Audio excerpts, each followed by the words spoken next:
We know that Google is tracking us. We agree to it when we set up our phones. So we wanted to figure out what exactly Google is learning about us throughout the day. So here's what we're going to do. We have two identical phones. The only difference between these two phones is this one is in airplane mode.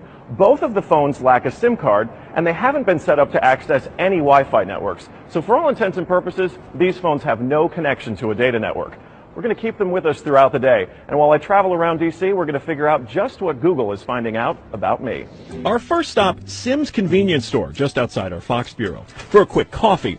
From there, we took a walk to the Capitol and took a quick walk around the Senate office buildings, and then decided to hop in a car and head around town. Hello. We're going to the Children's Hospital, please. To run our test, we had to do more than walk the block, so we took a tour around our nation's capital. First, due north to the Children's National Medical Center Hospital, then west to St. Albans School and the National Cathedral. Our tour around town was a 14-mile journey that lasted more than an hour. The entire time, the phones had no access to the internet. Oh my goodness. Not a Wi-Fi connection and not any cellular data service. It almost seemed quaint to assume that Google wouldn't even be able to collect data on me. Let's head back to the bureau, my friend.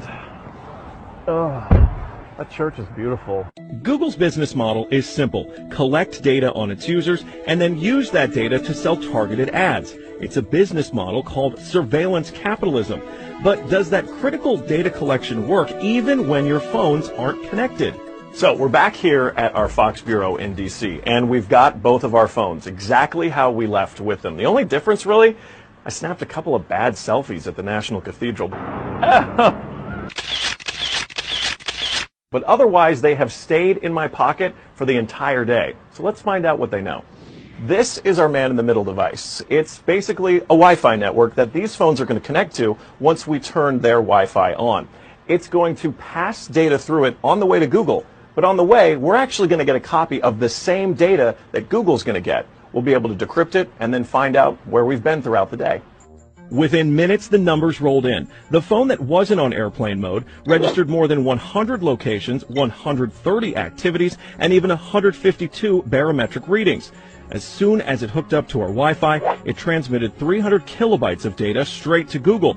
The phone even logged our exact locations, tracking us all around town, the Capitol, the hospital, the school, and the cathedral. Now you may notice what's missing here is the exact route that we took, but it got that data too. It knows when I got out of the car. The metadata has a time log down to the very second, tracking everything when they think that you're walking, riding, and yes, even getting out of the car. Okay, so you're thinking, this isn't a big deal. I'll just put my phone in airplane mode. Yeah, we thought of that too. This is the other phone that we had with us that no SIM card also remained in airplane mode the entire time.